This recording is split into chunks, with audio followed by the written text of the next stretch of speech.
इफिसियों की पुस्तक हम लोग देखेंगे, पर इससे पहले हम लोग एक प्रार्थना करते हैं।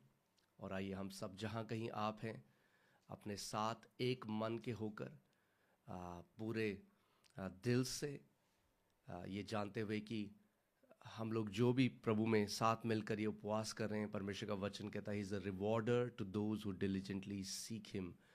सो आइए हम लोग प्रार्थना करते हैं। खुदावंद, हम प्रभु यीशु मसीह के नाम में पिता आपके पास आते हैं।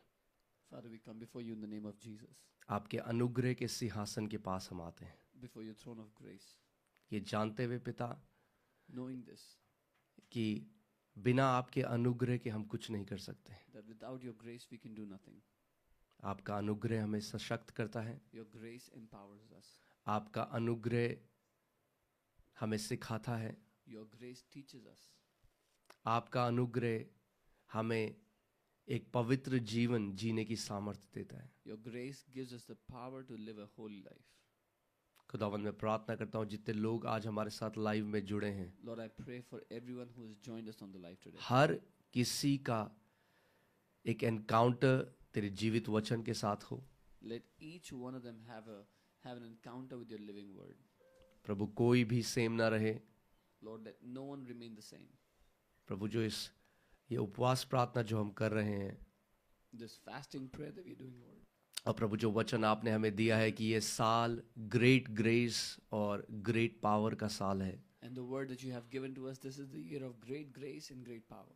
प्रभु ये मेरी प्रार्थना है कि हर एक व्यक्ति जो हमारे साथ जुड़ा है लाइव में हृदय से, वो महान अनुग्रह और वो महान सामर्थ उनके जीवन में कार्य करे। Lord, this is my prayer that everyone that is united with us in this prayer, in this fasting, let them experience great power and great grace in their life. इस वक्त मैं चाहता हूँ आप सारे लोग अपनी आंखों को बंद करो I want all of you to close your eyes right now और ये इमेजिन करो कि आप उस अनुग्रह के सिंहासन के सामने हो। and imagine you're before that grace, the throne of grace. Bible अब हमारे लिए कहती है, क्योंकि लहू हमारे लिए, मसीह यीशु का लहू बह चुका है, सो हमारे लिए वो रास्ता अब खुला है।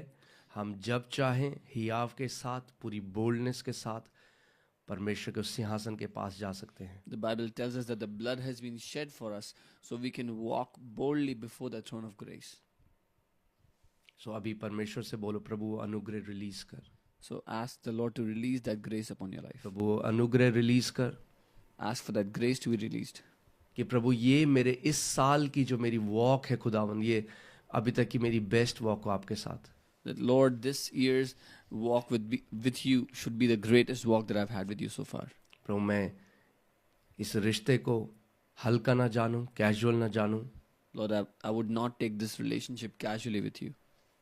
पर प्रभु मेरे जीवन का नंबर 1 उद्देश्य, सबसे पहला उद्देश्य प्रभु तेरे लिए जीना और तेरे नाम को महिमा लाना हो। But my first objective in life would be to glorify you and to live for your name, Lord. Hallelujah, तेरी महिमा करते हैं, We glorify you, Lord. तेरी स्तुति करते हैं। We worship तू you. महान परमेश्वर है, You are the Almighty God. सर्वशक्तिमान परमेश्वर। You are the Almighty God, Lord. Hallelujah, amen, Amen. आमेन। आइए हम सब अब चलते हैं इफिसियों की पुस्तक में। Let us go to the book of Ephesians. और सबसे पहले मैं आपको बता दूं, ये जो इफिसियों की जो पुस्तक है, ये पौलुस ने एक जो शहर था एशिया माइनर में, इफिसस, जो वहाँ पे कलीसिया है, वहाँ के लिए लिखी, जो आज के समय में टर्की है। Paul the Apostle wrote this book for the city called Ephesus, which is now known as Turkey. और पौलुस प्रेरित का उद्देश्य इस पुस्तक को लिखने का सबसे पहले था कि जो वहाँ पर जो यहूदी लोग जो विश्वास में आए और जो गैर यहूदी हैं जो मसीह में आए, उन दोनों के बीच में एक यूनिटी आ सके, वो जान सकें कि मसीह में अब हम एक हैं। हम यहूदी, गैर यहूदी, हम पंजाबी, हम बंगाली, हम मराठी, हम नॉर्थ इंडियन, हम साउथ इंडियन, ये सारी चीज़ें अब मसीह में जब हम हैं तो ये सारी चीज़ें हमें बांटती नहीं हैं। And the aim of this apostle behind writing this letter was because they were Jewish believers who had come to faith, and they were also Gentiles who were non-Jewish who had come to faith. And so he wanted to express upon them that there is no longer any Jews or Gentiles. There is no more divisions of different castes and tribes. Now we are all one in the Lord. दूसरी बात जिस उद्देश्य से पौलुस प्रेरित ने ये पुस्तक लिखी वो था बिलीवर्स को स्ट्रेंथन करना, बिलीवर्स को सशक्त करना. And the second reason why he wrote this book is to strengthen the believers, to give them power, to empower them. तीसरा जो कारण है पौलुस प्रेरित ने ये जो पुस्तक लिखी वो है हर एक विश्वासी को उसकी आइडेंटिटी या उसकी जो पहचान मसीह में है वो समझाना कि वो कितनी महान है, मसीह में हम कौन हैं. And the third reason why he wrote this book is to give each believer their identity, to tell them who they are, how great and mighty God has made them to be. और चौथी जो चीज़ है जिसके लिए ये लिखा गया, पौलुस प्रेरित ने जो ये पुस्तक लिखी वो इसलिए लिखी कि कैसे हम अब उस चाल को चलें. पहले हम जाने हम कौन है मसीह में और फिर उस चाल को चलें और एक जयवंत जीवन हम जिए शैतान के ऊपर और दुष्ट आत्माओं के ऊपर, हम एक जय का जीवन जी सकें. And the fourth reason why he wrote this is so that having known who we are, how we should walk in the Lord, that we would walk in victory, and over all the powers of the devil, we would walk in dominion and authority. आइए हम सब पहले scripture में चलते हैं. Let us go to the first verse. इसमें हिंदी में लिखा है, पौलुस की ओर से जो परमेश्वर की इच्छा से यीशु मसीह का प्रेरित है, उन पवित्र और मसीह यीशु में विश्वासी लोगों के नाम जो इफुसस में है. The first verse says,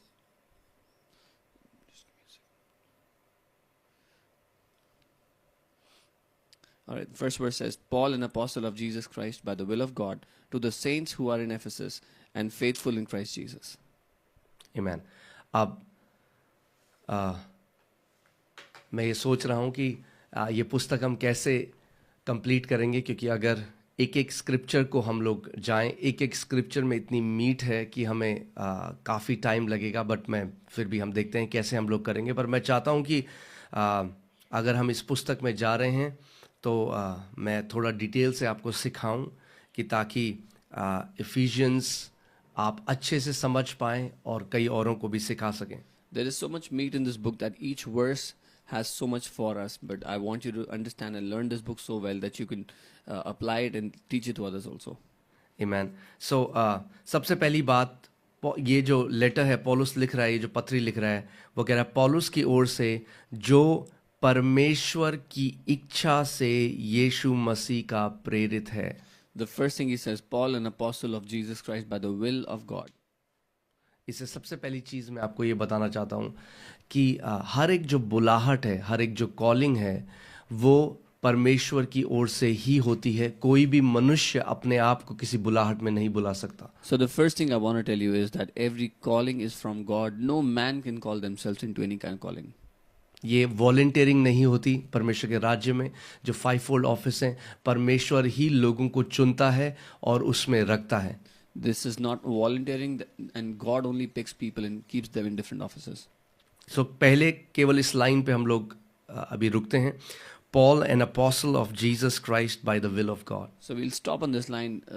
Paulus जो एक प्रेरित है यीशु मसीह का परमेश्वर की इच्छा के अनुसार. So अभी पहले हम ये सीखते हैं कि एक ये अपोस्टल का मतलब क्या होता है, अपोस्टल्स कौन होते हैं और क्यों पौलुस अपने आप को, क्यों वो लेटर ऐसे स्टार्ट करता है ये बताते हुए कि वो कौन है मसीह में.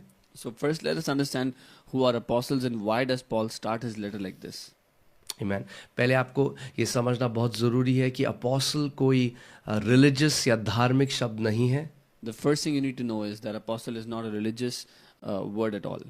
अपोस्टल जो शब्द है वो स्क्रिप्चर्स में नहीं था. अपोस्टल एक सेक्युलर वर्ड है जो रोमन्स के टाइम में बहुत इस्तेमाल होता था. Apostle was not a word used in the scriptures. It is a secular word which was used in the Roman world a lot. Apostle दो शब्दों से बनता है, आपो और स्टेलो. The word apostle is made out of two words, the word apo and stello. Apo means a way. Apo का मतलब है एक रास्ता. और स्टेलो का मतलब है I sent. और स्टेलो का अर्थ है मैंने भेजा. So जब आप आपो और स्टेलो को मिलाते हैं जिससे वर्ड अपोस्टल बनता है, इसका मतलब है one who is sent away. So when you mix these two words together, इसका अर्थ है वो जिसको भेजा गया है. You know, it depicts a messenger, an envoy, a delegate, a commander. एक संदेश लेके किसी को भेजा गया है, एक राजदूत, एक कमांडर को भेजा गया है. Amen. So, there in the times of in the Roman times, there were military leaders were called apostles. रोमी समय में मिलिट्री के जो लीडर्स थे उनको अपोस्टल्स कहा जाता था. They were sent into an area to win an area. उनको एक क्षेत्र में भेजा जाता था उस क्षेत्र को जीत लेने के लिए. You know, King Caesar has apostles. राजा कैसर के अपोस्टल्स हुआ करते थे. In the same way, we have to understand that Jesus Christ is a king. ठीक वैसे हमें समझना है कि यीशु मसीह भी एक राजा है. He's a king of kings. He's the Lord of lords. वो राजाओं का राजा और प्रभुओं का And प्रभु है. he sends apostles to take over a territory, take over a region. और वो प्रेरितों को भेजता है एक क्षेत्र पर जय पा लेने के लिए. Amen. First thing I want to tell you that there is a lot of confusion even with this word apostle. और पहले मैं बताना चाहता हूँ बहुत ही कंफ्यूजन है अपोस्टल शब्द को लेकर. There are so many teachings which says that this office has been done away with. It does not exist anymore. ऐसी कई शिक्षाएं हैं कि ये जो ऑफिस है अब ये बंद हो चुका है, अब इसमें और नहीं होता कोई.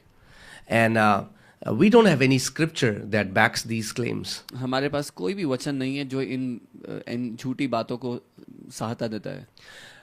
See, we have to understand that there are fivefold ministry offices of grace. Grace is the number of 5 and it represents hand. I mean, like, look at your hand. और हमें समझना है कि ये 5 दफ्तर हैं सेवकाई के जो अनुग्रह के द्वारा दिए गए हैं. 5 अंक है अनुग्रह का. अपने हाथ को देख के आप जानें. अपने हाथ को जब आप देखते हैं, When you look at your hand, ये हाथ जो है इसमें आप देखते हैं 5 उंगलियां हैं. you see there's 5 fingers in it. और ये रिप्रेजेंट करता है 5 मिनिस्ट्री गिफ्ट जो है रिप्रेजेंट करते हैं परमेश्वर के हाथ को, उसकी सामर्थ को. And these 5 ministry gifts, they represent the hand of God, the power of God. और हम देखते हैं उसमें आता है apostles, And it includes apostles, उसमें आता है prophets, भविष्यद्वक्ता, evangelist, सुसमाचार प्रचारक, pastors पासवान, and teachers, और शिक्षक. right? So अगर जो लोग आज कहते हैं कि apostles नहीं है आज के समय में, अगर apostles नहीं है और मैं उनकी बात के साथ एग्री करता हूँ, तो फिर बाकी कोई भी ऑफिस नहीं है, फिर पास्टर भी नहीं है, फिर किसी कलीसिया में आप किसी को पास्टर भी नहीं कह सकते. क्योंकि आज ऐसा नहीं है कि परमेश्वर के हाथ में केवल 1 उंगली है या 2 उंगलियां हैं और बाकी उसकी उंगलियां कट गई हैं. नहीं, उसका हाथ वैसा ही है जैसे उसका हाथ था. So if people say that there are no apostles anymore, then if I have to agree with them, I have to say that there are no pastors anymore. Then you cannot call anybody anything else in the church, because God's hand doesn't have one finger. He has his whole hand. Amen. So आइए हम लोग चलते हैं Ephesians chapter 4. हम लोग मैं आपको कुछ दिखाना चाहता हूँ. मैं थोड़ा जंप कर रहा हूँ आपको एक सिखाने के लिए, वर्स बाय वर्स, क्योंकि हम सीख रहे हैं, तो आप सीखें इस बात को. Let us look at Ephesians chapter और 4. Ephesians 4, इफिसियों 4 और उसकी 8वीं आयत को मैं पढ़ता हूँ. In verse 8. यहाँ पे लिखा है, वह ऊंचे पर चढ़ा और बंदियों को बांध ले गया और मनुष्यों को दान दिए. It says, therefore he says, when he ascended on high, he led captivity captive and gave gifts to men. यानी जब यीशु मसीह मरने के बाद वो असेंड हुआ, वो उठाया गया, तो उसने मनुष्यों को गिफ्ट दिए. बाइबल कहती है वो गिफ्ट दिए, और वो गिफ्ट क्या है आगे हम देखेंगे. So when Jesus died and he rose up and he was ascended, he gave gifts to men, and we'll see what those gifts are. और हम 11वीं आयत को देखते हैं. Look at the 11th verse. इसमें लिखा है, और उसने कुछ को प्रेरित नियुक्त करके, और कुछ को भविष्यद्वक्ता नियुक्त करके, और कुछ को सुसमाचार सुनाने वाले नियुक्त करके, और कुछ को रखवाले और उपदेशक नियुक्त करके दे दिया. And he himself gave some to be apostles, some prophets, some evangelists, and some pastors and teachers, and for the equipping of the saints for the work of the ministry. जिससे पवित्र लोग सिद्ध हो जाएं, For the equipping of the saints for the work of the ministry. और सेवा का काम किया जाए और मसीह की देह उन्नति पाए. For the edifying of the body of Christ. हमें एक चीज समझनी जरूरी है कि प्रभु यीशु मसीह को ये जान पड़ा कि मैं ये जो ऑफिसेस उसने रखे हैं ताकि मसीह लोग सिद्ध हो जाएं. और यहाँ पे जो सिद्धता की बात है, वो सिद्धता की बात मैच्योरिटी की बात है. इंग्लिश बाइबल से so that they will become mature, वो परिपक्व हो जाएं. सो ये जो 5 दफ्तर हैं, ये जो 5 ऑफिसेस हैं, ये जो 5 सेवकाई हैं, वो इसीलिए है कि विश्वासी लोग मेच्योर हो जाएं, परिपक्व हो जाएं. So Jesus knew that in order for his body, his people to be matured, he has to keep these 5 offices, and these five offices are kept so that the body of Christ, the people, the believers can be matured. आगे, सिद्ध हो जाएं, सेवा का काम किया जाए और मसीह की देह उन्नति पाए. For the edifying of the body of Christ. जब तक कि हम सब के सब विश्वास और परमेश्वर के पुत्र की पहचान में एक न हो जाएं और एक सिद्ध मनुष्य न बन जाएं और मसीह के पूरे डील डॉल तक न बढ़ जाएं. Till we all come to the unity of faith and of the knowledge of the Son of God, to a perfect man, to the measure of the stature of the fullness of Christ. So ये जो ministry gift हैं, ये कब तक कलीसिया में रहेंगे? So till when will these ministry gifts remain in the church? The Bible says till all come in the unity of faith. Bible कहती है जब तक मसीह में विश्वास में एकता में ना जाए. Now I want to ask you this question. मैं आपसे सवाल करता हूँ, Have all come in the unity of faith क्या सब आ चुके हैं विश्वास में एकता में, and of the knowledge of Son of God? परमेश्वर के पुत्र के ज्ञान में? क्या हर किसी विश्वासी को परमेश्वर के पुत्र का ज्ञान है? Has every believer obtained the knowledge of the Son of God? Unto the measure of the fullness of Christ. क्या हम सब जान गए हैं कि वो मिरास कितनी महान है जो परमेश्वर ने हम सब के लिए रखी है? Have we all come to know the greatness of the inheritance that God has kept for us? Answer है नहीं. Yeah, the answer is no. आज बहुत सारे विश्वासी हैं जो अभी इमेच्योर हैं, जिनको बढ़ना जरूरी है, और जब तक वो विश्वासी रहेंगे ये 5-fold मिनिस्ट्री गिफ्ट भी रहेगा. There are many believers today that are immature, and as long as those believers exist, these 5-fold gifts will exist. Amen. आपको समझना जरूरी है, जो ये सारी टीचिंग है, ये एंटी क्राइस्ट शिक्षाएं हैं जो कलीसिया के अंदर आ गई, और जो शैतान इसीलिए इन ऑफिसेस को अटैक करता है क्योंकि वो जानता है कि अगर ये ऑफिसेस रहेंगे तो जो परमेश्वर ने जिन कामों के लिए ऑफिसेस रखे हैं वो काम भी होंगे, लोग परिपक्व होंगे, सेवा का काम किया जाएगा, लोग परिपूर्णता में बढ़ेंगे मसीह की. All these teachings are anti-Christ teachings because the devil knows if these offices remain, the people will mature, they will grow, the work of the ministry will grow. Amen. इसीलिए वो कहते हैं कि आज, और एक और चीज आपको समझना है, ये सारी एक कॉलिंग है परमेश्वर की तरफ से. And one more thing you have to understand is all these are callings from the Lord. अगर कोई किसी को एक प्रेरित की तरह बुलाए, एक अपोस्टल की तरह बुलाए, इसका मतलब ये नहीं कि वो किसी पास्टर से ज्यादा बड़ा है या ज्यादा महान है. If someone's called as an apostle does not mean that they are greater than a pastor. ये आपस में कोई लड़ाई नहीं है इन ऑफिसेस में, ऊंच और नीच नहीं है. There is no fight between different offices, who is greater, who is smaller. जैसे आपका हाथ है, हर एक उंगली का अलग फंक्शन है, ये पांचों जो ऑफिसेस हैं इनका अलग अलग फंक्शन है. Just as in your hand, each finger has a purpose or function, these different offices have different functions in the body of Christ. Amen. So आज कई लोग बोलते हैं कि जो प्रेरित थे वो केवल 12 थे, और जब वो मर गए तो उसके बाद ये जो ऑफिस है, ये दफ्तर जो है, ये बंद हो चुका है. Some people say that there were only 12 apostles and when they died, this office ceased. ये बिल्कुल अनस्क्रिप्चुरल बात है. This is totally unscriptural. क्योंकि बहुत सारे अपोस्टल्स के नाम बाइबल में लिखे गए हैं जो 12 अपोस्टल्स नहीं थे. Because there are many names of apostles in the Bible who were not among the 12 apostles. ये शब्द अपोस्टलोस जो मैंने आपको अभी बताया 87 टाइम्स इस्तेमाल हुआ है न्यू टेस्टामेंट में. The word apostle has been used 87 times in the New Testament. इसीलिए ये कंफ्यूजन है. मैं इस कंफ्यूजन को दूर कर दूं, वापस हम लोग बुक में आएंगे. मैं आपको एक डिटेल स्टडी देना चाहता था. इसलिए there are 4 classes of apostles. 4 श्रेणियां हैं apostles की. और इसीलिए जब आप इसको समझेंगे बाइबल के हिसाब से, जो पहली, जो फर्स्ट क्लास है, जो टॉप अपोस्टल है, वो है यीशु मसीह.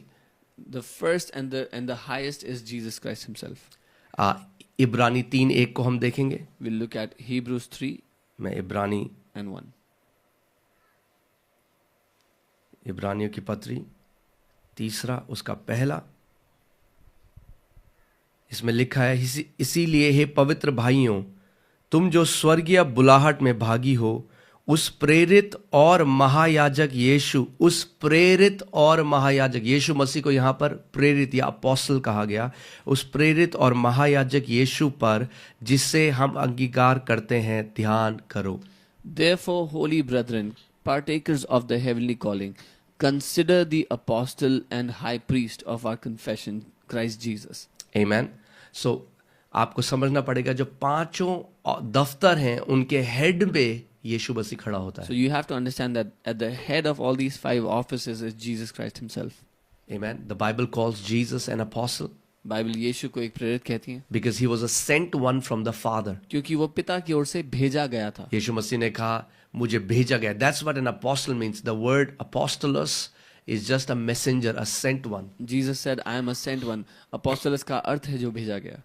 Amen. So सबसे पहला जो फर्स्ट ट्रेनिंग है एक अपोस्टल की वो है Jesus Christ. That's the top first class. The highest category is Jesus Christ himself जो पहला है. जो सेकंड क्लास है अपोस्टल्स की वो है apostles of the lamb. The second class of apostles is मेमने के प्रेरित. And Jesus chose 12 apostles. और यीशु ने 12 apostles को चुना.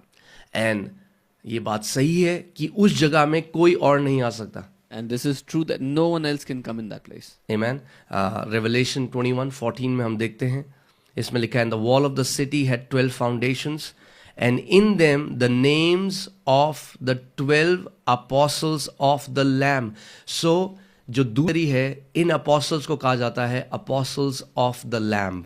प्रकाशित वाक्य 21:14 यहाँ लिखा है नगर की शहरपनाह की 12 नींवें थी और उन पर मेमने के 12 प्रेरित के 12 नाम लिखे थे. So this is the category of apostles of the Lamb and their names are written. There are only 12 apostles of the Lamb. मेमने के केवल 12 ही प्रेरित हैं. No one except the 12 will ever stand in this office. उन 12 को छोड़ कोई भी कभी इस दफ्तर में खड़ा नहीं हो पाएगा. Amen. That is the second category. ये दूसरी श्रेणी है. अगर हम प्रेरितों के कार्य एक उसका 20वीं अध्याय में आयत में देखें 20 से 22. If you look at Acts 1:20-22, it says, For it is written in the book of Psalms, Let his dwelling place be desolate and let no one live in it. Let another take his office. यहाँ पे Judas Iscariot की बात हो रही है जो मर गया था जिसने आत्महत्या करी. उसका जो ऑफिस था अपोस्टलिक ऑफिस अब यहाँ पर चेले बोल रहे हैं let another take his office. यहाँ लिखा है भजन संहिता में लिखा है उसका घर उजड़ जाए और उनमें कोई ना बसे और उसका पद कोई दूसरा ले ले. This is talking about Judas Iscariot and his place was given to someone else. अब 22वीं आयत में आप देखिए 22वीं आयत में लिखा है कि कौन वो व्यक्ति हो सकता था क्योंकि कई लोग बोलते हैं वो पौलुस है मगर वो पौलुस देखिए यहाँ पे लिखा है beginning from the baptism of John to that day when he was taken up from us, one of these must become a witness with us of his resurrection. वो व्यक्ति अपोस्टल ऑफ द लैम्ब के office में बैठता है जो एक गवाह था यीशु मसीह के पुनरुत्थानित होने का. और 21वें आयत में लिखा है इसलिए जितने दिन तक प्रभु यीशु हमारे साथ आता जाता रहा अर्थात यूहन्ना के बपतिस्मा से लेकर हमारे पास से उठाए जाने तक जो बराबर हमारे साथ था. So all the people that were with him from his starting to the resurrection. So in other words, the apostles of the Lamb had to be men who were with Jesus during his earthly ministry. दूसरे शब्दों में प्रेरित जो मेमने के प्रेरित थे वो लोग थे जो यीशु की सेवकाई के समय में उसके साथ थे and had witnessed his resurrection. और उसका पुनरुत्थान के साक्षी थे. थर्ड इसमें पौलुस क्वालिफाई नहीं कर सकता क्योंकि पौलुस earthly ministry में यीशु मसीह के साथ नहीं था. He was not eyewitness to the ministry of Jesus. Paul could not qualify this for this because he was not an eyewitness. वो यीशु मसीह के साथ नहीं था सेवकाई में. तीसरा जो क्लास है apostles का The third class of apostles वो है foundational apostles. वो नींव रखने वाले प्रेरित हैं जिसमें पौलुस प्रेरित आता है. Among whom is Paul. Paul was in that third class of foundational apostles. Paul उस तीसरी श्रेणी में है नींव रखने वाले प्रेरितों की. Because he laid the foundations in the New Testament. क्योंकि नई वाचा में उसने नींव रखी. He wrote a large portion of the New Testament. उसने नई वाचा का एक बड़ा हिस्सा लिखा. और पौलुस को किसी मनुष्य ने नहीं सिखाया उसको रेवलेशन प्रभु यीशु मसीह ने प्रकाशन के द्वारा पौलुस को शिक्षा दी. And Paul was not taught by men but Jesus Christ gave him the revelation. Amen. इफिसियों 3 अगर हम 4 और 5 देखें इसमें लिखा है whereby when ye read ye may understand my knowledge in the mystery of Christ which in other ages was not made known unto the sons of men as it is now revealed unto his holy apostles and prophets by the Spirit. इफिसियों 3 उसका 4 और 5 लिखा है जिससे तुम पढ़कर जान सकते हो कि मैं मसीह का वह भेद कहाँ तक समझता हूँ जो अन्य समयों में मनुष्यों की संतानों को ऐसा नहीं बताया गया था, जैसा कि आत्मा के द्वारा अब उसके पवित्र प्रेरितों और भविष्यवक्ताओं पर प्रकट किया गया है। Amen. Amen. So पौलुस तीसरी कैटेगरी में आता है जो foundational apostles. Paul is among the third category of foundational apostles. अब जो आज के समय में जिनको परमेश्वर ने अपोस्टल्स की तरह बुलाया है उनको हम बोलते हैं non foundational apostles. Now the apostles in today's time, we call them non-foundational. क्योंकि जो भी प्रेरित आज के समय में बुलाए गए हैं वे एक अलग नींव नहीं डाल सकते उससे जो पहले के प्रेरितों ने पहले से डाल दी है। Because the apostles that have been called in today's time cannot lay another foundation from what the earlier apostles have already laid. Amen.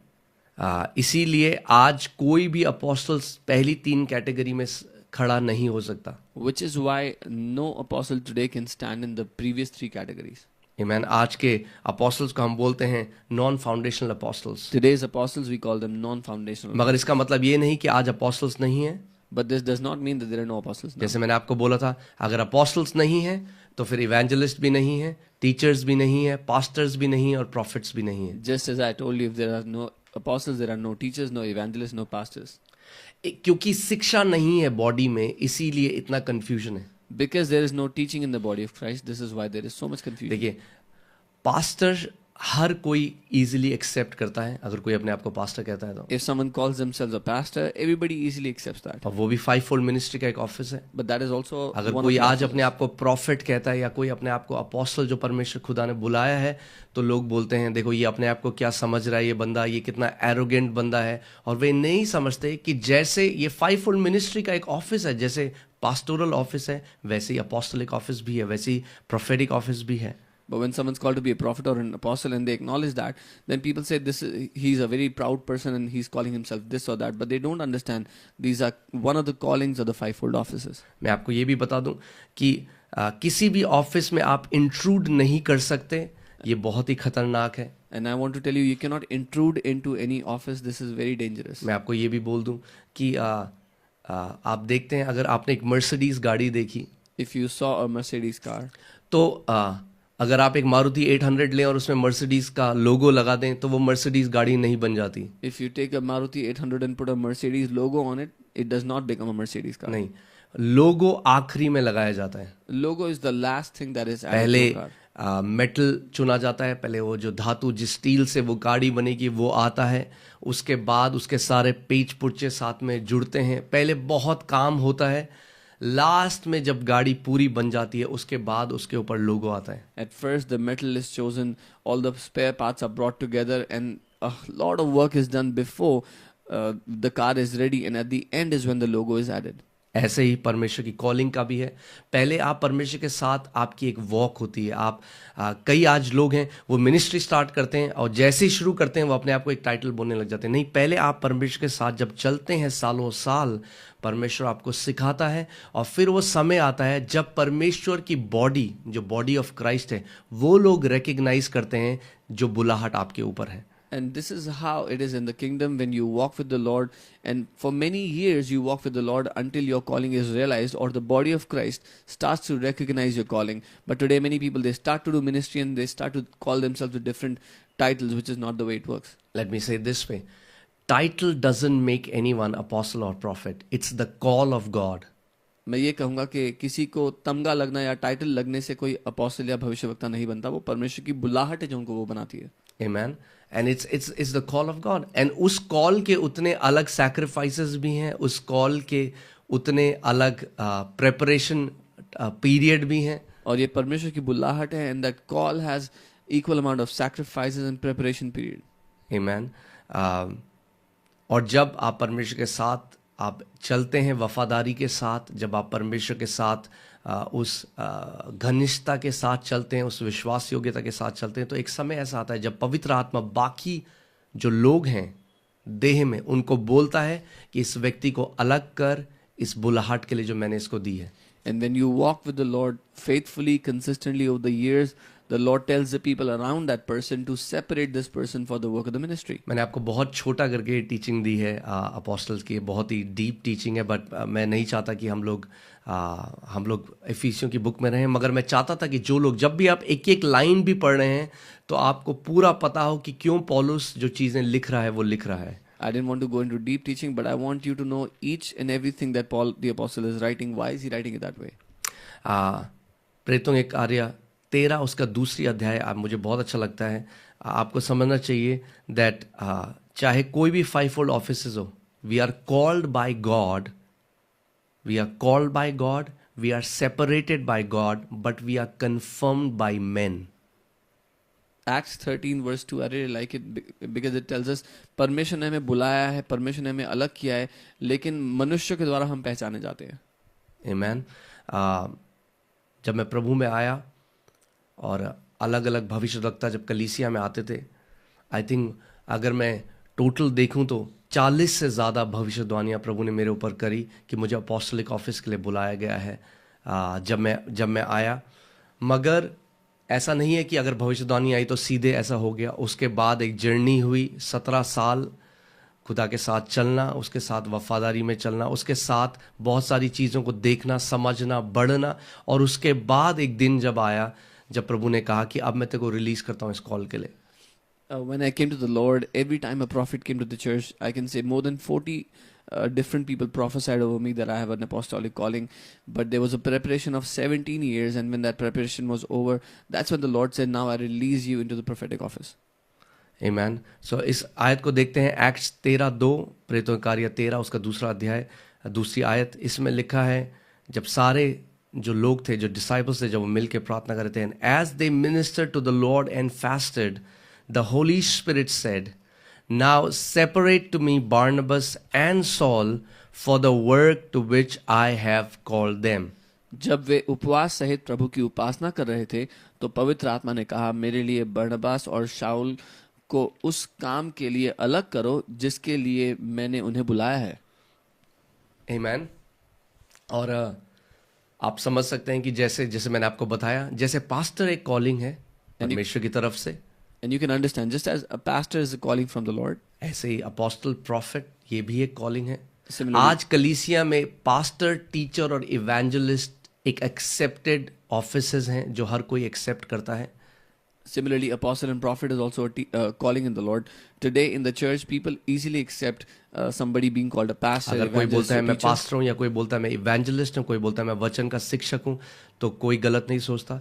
मगर अगर कोई बोलता है मैं, प्रभु ने मुझे एक अपोस्टल होने के लिए या एक प्रॉफिट होने के लिए बुलाया है, तो बहुत ही उसके ऊपर गड़बड़ी. इसीलिए हमने बीते दिनों में मीटिंग्स भी करी, क्योंकि बॉडी ऑफ क्राइस्ट में पता होना चाहिए कि जो 5 तरीके के ऑफिस है, जब तक वो पूरी फुलनेस में काम नहीं करेंगे, जो मसीह के लोग हैं वो भी परिपक्वता की तरफ नहीं जा सकते. So when someone calls themselves a teacher, evangelist, or a pastor, it's accepted. But when someone calls themselves an apostle or a prophet, it's not seen easily. But then this is why we held meetings in the past, so that the body of Christ knows that unless all these 5 offices function well, the body of Christ cannot function well either. Amen. So ये था एक छोटा सा explanation पहले verse का. This was a small explanation of the first verse. मुझे नहीं पता, अगर ऐसे करके हम लोग जाएंगे तो शायद पूरा साल लग जाए बुक ऑफ एफिशिएंस को कवर करने में. मगर फिर से पहली आयत में आते हैं. इसमें लिखा है, Paul an apostle of Jesus Christ by the will of God. पर पहली आयत देखते हैं, पौलुस की ओर से जो परमेश्वर की इच्छा से यीशु मसीह का. और आप बार बार जब पढ़ेंगे जो पौलुस ने पत्रियां लिखी, चाहे वो रोमन्स पढ़ें, चाहे आप इफिशियंस पढ़ें, गलातिया, आप बार बार पढ़ेंगे कि पौलुस अपनी पत्री शुरू करने से पहले बार बार ये लिखता है, Paul an apostle of Jesus Christ, not by the will of God, not by the will of man, but by the will of God. वो बार बार इस बात को एनफोर्स करता है कि मैं जो एक अपोस्टल हूँ, मैं जो एक प्रेरित हूँ, मुझे यीशु मसीह ने ही बुलाया गया है. Paul the apostle enforces this in every letter, that I am an apostle who is called by Jesus, called by God, called by His will. और आप not जानते by हैं men. क्यों? क्योंकि उस समय में पॉल को कोई एक्सेप्ट नहीं करता था. And you know why? Because at that time nobody accepted Apostle Paul. क्योंकि जो 12 प्रेरित थे, जो 12 अपोस्टल्स थे जिनको यीशु मसीह ने बुलाया, उसने उनको सबके सामने अपनी फ्लैश में, अपनी देह में जब वो था तब उसने दुनिया के सामने इनको बुलाया, तो हर किसी ने देखा अच्छा यीशु मसीह ने इन 12 को बुलाया है. Because when Jesus was in the flesh, he called these 12 apostles in front of everybody, so everybody recognized that. मगर पौलुस दर्शन के द्वारा, पौलुस को उसने रेवलेशंस के द्वारा बुलाया. पौलुस को जब बुलाया गया तो पौलुस को यीशु मसीह फ्लेश में नहीं था, यीशु मसीह पुनरुत्थानित होकर स्वर्ग जा चुका था. But when he called Apostle Paul, Jesus was not in the flesh, he was resurrected and taken into heaven, but he called him through revelation. So Paul, अगर आप देखते हैं एक्ट्स 15 में, पॉल को अपनी अपोस्टलशिप प्रूव करनी पड़ी बहुत बार, क्योंकि कई लोग सोचते थे ये सेल्फ अपॉइंटेड अपोस्टल है, ये इसने खुद को अपने आप को बना दिया. इसीलिए जब भी वो चिट्ठी लिखता है उससे पहले आप देखेंगे वो बार बार लिखता है मैं अपनी मर्जी से अपोस्टल नहीं बना, मगर यीशु मसीह ने, प्रभु ने मुझे बुलाया है यीशु मसीह का प्रेरित बनने के लिए. So if you see in Acts 15, he had to prove his apostleship many times, and he would enforce this fact that he is not an apostle on his own will, but Jesus has called him to be an apostle. अब वो कह रहा है ये चिट्ठी है to the saints who are in Ephesus and faithful in Christ Jesus. उन पवित्र और मसीह यीशु में विश्वासी लोगों के नाम जो एफिसस में है, he writes the letter. सो ये हमें बताता है कि सबसे पहली चीज जो मेरे को हाईलाइट होती है स्क्रिप्चर से वो ये है to the saints. The first thing that is highlighted to me is उन पवित्र संतों के लिए. पौलुस विश्वासियों को सेंट्स कहता है, संत कहता है. आज की कलीसिया में कई विश्वासी लोग अपने आप को पापी कहते हैं, पास्टर भी उनको पापी कहता है, क्योंकि वो नहीं जानते कि यीशु मसीह ने हमारे लिए क्या कर दिया है. अगर आप उसके लहू से धुले हुए हो, अगर आप अलग किए गए हो, तो आप मसीह के संत हो. आज बाइबल ये कह रही है आपके लिए. Paul calls the believers of the church saints. There are many people who call themselves sinners today. There are many pastors that call people sinners. But this is what Apostle Paul says. If you have been called, if Jesus has washed you with his blood, you are a saint, you are holy. To the saints who are in Ephesus. उन पवित्र संतों के लिए जो Ephesus में है. क्या होगा अगर आप अपने आप को एक पवित्र संत की तरह देखने लगे? What will happen if you start to see yourself as Sant a वो holy नहीं saint? जो मर गए और स्वर्ग चले गए. वो उन लोगों के लिए बोल रहा है जो अभी जीवित हैं, क्योंकि कैथलिज्म में आप देखते हैं जो मर जाता है सेंट, उसको, जो मर जाता है कोई व्यक्ति उसको सेंट बना देते हैं. मगर वो जो जीवित विश्वासी हैं एफिसस में, उनके लिए लेटर लिख रहा है और उनको पौलुस कहता है कि तुम क्या हो. To the saints who are in Ephesus. Not those saints who have died and gone to heaven. In Catholicism, when someone dies, they make him a saint. But to those who are alive, believers in the church, Paul calls them saint. आज मैं आपको एक बात बोलना चाहता हूँ. I want to say something. जैसे आप अपने आप को देखते हो उसको बदल दो. Change the way you see yourself. आप एक पापी नहीं, You're not a sinner. आप एक बेचारे नहीं, आप एक विक्टिम नहीं हो. You're not a victim. आप परमेश्वर के बिलवेड, उसके प्यार करे गए बेटे और बेटी हो. You are a beloved son, a beloved daughter of God. आपको अलग किया गया है, You have been उसके separated. लहू से आपको धोया गया है. You have been washed by His blood. और आप जानते हैं कि भले ही पौलुस ने ये चिट्ठी लिखी, मगर बाइबल हमें बताती है all letter is inspired by God. परमेश्वर, पवित्र आत्मा ने पौलुस के द्वारा ये लेटर लिखवाया. तो ये पवित्र आत्मा है जो एफिसस के लोगों को जब बात कर रहा है, पौलुस तो उनको लिख रहा है to the saints who are in Ephesus. And even though Paul wrote this letter, the Holy Spirit inspired him, और वो एफिसस के लोगों से कहता है कि पवित्र संतों जो एफिसस में है. Amen. So start calling yourself, I am a saint in Christ Jesus. तो अपने आप को ऐसे ही बुलाना शुरू करें, मैं मसीह यीशु में संत मैं हूँ. पापी नहीं हूँ, I'm not a sinner. मैं पापी नहीं हूँ, I'm not a sinner. मैं एक संत हूँ, I am a saint. मैं एक पवित्र संत हूँ. I am a जब holy आप अपने saint. आप को ऐसा देखने लगेंगे कि मैं एक पवित्र संत हूँ, मैं आपको बता रहा हूँ बहुत मुश्किल होगा आपके लिए वापस उस पाप की आदत में जाना. When you see yourself as a holy saint, I'm telling you, it will be very difficult for you to go back into a sinful habit. Amen. ठीक है. सो वो कह रहा है जो एफिसस में संत हैं और फेथफुल इन क्राइस्ट जीसस. अब वो बता रहा है केवल एफिसस ही नहीं. सो ये पुस्तक केवल एफिशियंस के लिए नहीं है, मगर सारे उन लोगों के लिए है जो विश्वास योग्य हैं मसीह यीशु में पूरी दुनिया में. So in English it says, अंग्रेजी में ऐसा लिखा कि उन पवित्र संतों और उन सारे विश्वासियों के लिए जो विश्वास योग्य लोग हैं, उनके लिए, सिर्फ एफिसस ही नहीं, सब जगह पर. Amen. और उसके बाद तीसरी आयत में वो कहता है grace to you and peace from God our father and the lord Jesus Christ. हमारे पिता परमेश्वर और प्रभु यीशु मसीह की ओर से तुम्हें अनुग्रह और शांति मिलती रहे। Amen. It's so beautiful कि जब पौलुस जो संत लोग हैं, जो विश्वासी हैं इफिशियंस में जब उनसे बात कर रहे हैं, पहली चीज वो उनको क्या बोलता है कि तुम्हें परमेश्वर से क्या मिले? अनुग्रह मिले और शांति मिले। The first thing that Paul tells these saints in Ephesus is that you would obtain grace and peace from God, क्योंकि इसकी हमें जरूरत है। because we need it. बिना अनुग्रह के हम कुछ भी नहीं कर सकते। We cannot do anything without grace. और ये एक ऐसा ग्रेस, अनुग्रह एक ऐसी चीज नहीं है जो एक बार हमारे साथ हुआ। मैं चाहता हूं आप इस बात को सोचें कि आप एक बीच में हैं, आप समुद्र के किनारे, और आप देखते हैं क्या होता है, लहरें आती हैं और आपको भिगो देती हैं, फिर लहरें जाती हैं, फिर और बड़ी लहर आती है, फिर और बड़ी लहर आती है। ऐसी आप सोचिए कि हम परमेश्वर के उस सदा जो अनुग्रह जो कभी खत्म नहीं होगा हमारे पास, एक वेव जब आई, उसके बाद दूसरी बड़ी वेव, उसके बाद दूसरी बड़ी वेव, और हम अपने जीवन भर ग्रेस अपॉन ग्रेस, परमेश्वर का अनुग्रह और अनुग्रह हम लोग क्या करेंगे? हम लोग उसको एक्सपीरियंस करते रहेंगे। And the grace of God is not something you encountered once upon a time. It is as if you're standing on the beach and the waves of the sea are hitting you again and again. This is how the grace of God will keep on hitting you again and again in your life. आप इस बात को बोलें, आप बोलें मैं प्रभु यीशु मसीह के अनुग्रह के अधीन में हूँ।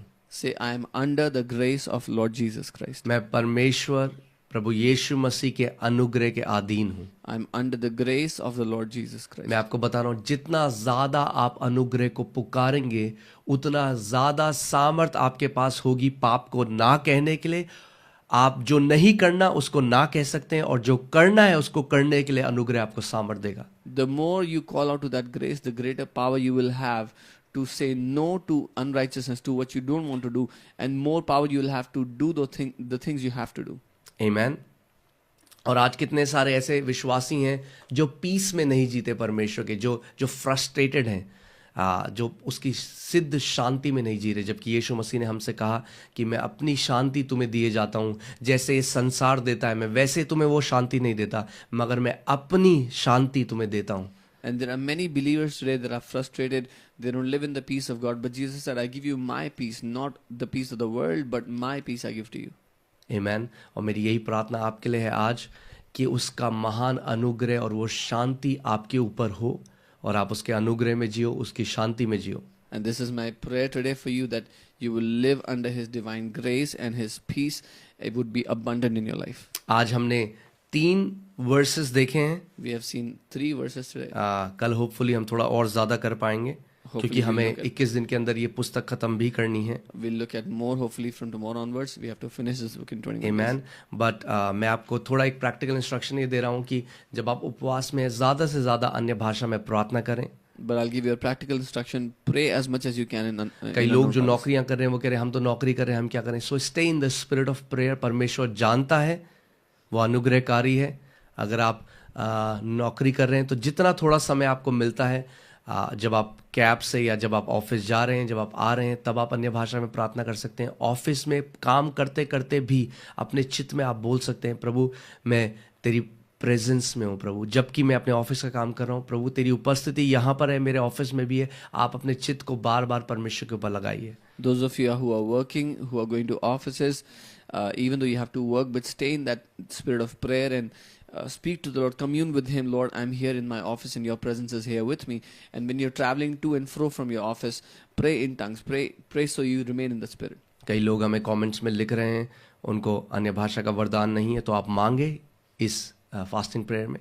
Those of you who do not have the gift of tongues, you ask the Lord in this. क्योंकि मैं आपको बता रहा हूँ ये केवल एक परमेश्वर की तरफ से एक दान है, एक गिफ्ट है। कोई भी जो बोलता है अन्य भाषा में वो ऐसा नहीं है कि वो बहुत अच्छा है, और जो नहीं बोलता परमेश्वर ने उसको इसलिए नहीं दिया कि वो लायक नहीं है, और जो लायक है वो बोलते नहीं। ये तोहफा है, ये गिफ्ट है। आप मांगे परमेश्वर से, प्रभु आपको भी अपनी आत्मा से भर देगा। And this is a gift that God has given to all of us. It's not given to one because he's worthy or unworthy, but you ask God and it's a gift that he has given for you. Amen. So प्रार्थना करें, वचन में बने रहें। आज रात को हम लोग दोबारा से मिलेंगे, रात की प्रार्थना आप साथ में करेंगे 8 से 9। Pray and remain in the word. We will meet again tonight and we'll pray from 8 to 9. हम लगातार आप सबके लिए प्रार्थना कर रहे हैं। We are सारी जो continuously प्रेयर praying. रिक्वेस्ट, सारी जो मेडिकल रिपोर्ट्स आप हमें भेज रहे हैं, हम उनके ऊपर लगातार प्रार्थना कर रहे हैं। All the prayer requests, all the medical reports that we're receiving, we are praying over them. आमीन। और मेरी ये प्रार्थना है कि ये साल आपका बेस्ट साल होगा यीशु के नाम में। And this is my prayer that this year would be your